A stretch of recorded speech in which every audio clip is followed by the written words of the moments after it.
Merci beaucoup, Monsieur le Président. Monsieur le ministre de la Justice, garde des Sceaux, Monsieur le ministre du Travail, de l'Emploi et en relation avec les institutions, chers collaborateurs du ministre, honorables députés, chers collègues, ñu ngi leen di nuyu ku nekk ci turam ak ci santam. Di nuyu Madame le ministre, Madame la Présidente de la Commission, di ko souhaiter plein succès. Parce qu'on pense qu'avec elle à la tête de cette commission sera mieux connue par les Sénégalais et impactera positivement le vécu des Sénégalais, notamment en matière de droits de l'homme. Monsieur le ministre garde des Sceaux, projet bi doon na projet boo xamante ne ci projet bu am solo la ñu jàpp ne Sénégal fi mu jógee ces dernières années en matière de violation des droits de l'homme.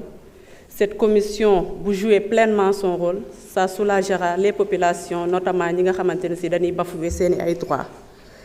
Projet bu am solo la ñu koy rafetlu mais dañu am quelques préoccupations rek yoo xamante ne ci bëggoon nañ ngeen indi ñu ci ay leeral.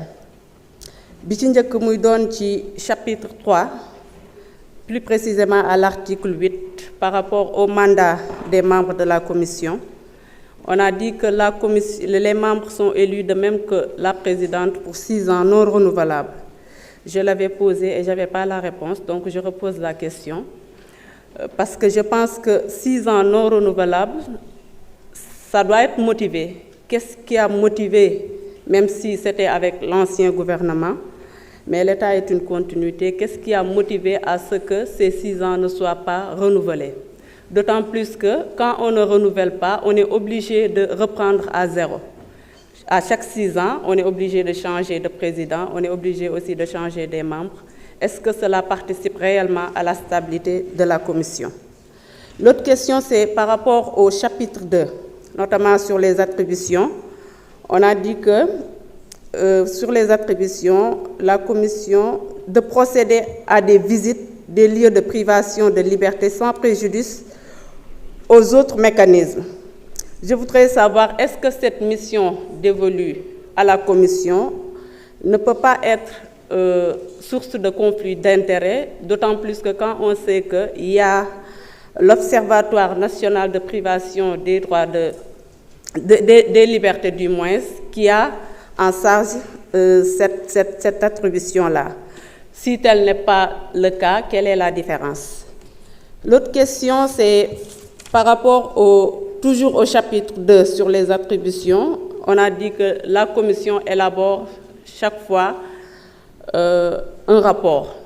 Maintenant, ce rapport est transmis au président de la République. Il est aussi transmis au président de l'Assemblée nationale et aux autres présidents d'institutions. Et le rapport est rendu public. Chose que nous saluons parce que ci ay rapport moom Sénégal moom batt na ci ay record. On publie mais après il n'y a pas de suite boo xamante ne ci suite bu favorable la bu mën a permettre de concrétiser le travail qui est en train d'être effectué par cette commission-là ou bien par les autres institutions. La commission, après avoir transmis peut-être les dossiers au ministre, est-ce que la commission a droit de regard ou bien peut faire le suivi nécessaire pour que les recommandations ou autres doivent être appliquées?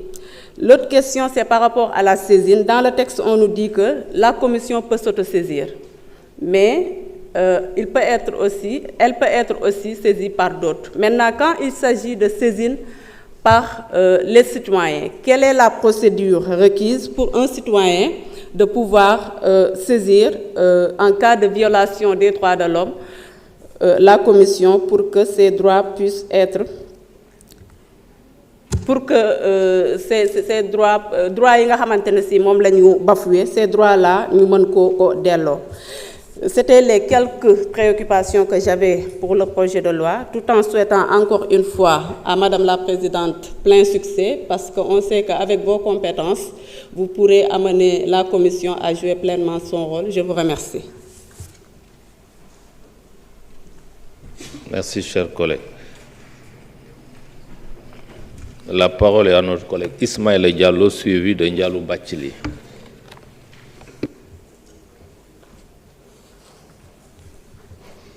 Merci beaucoup, Monsieur le Président.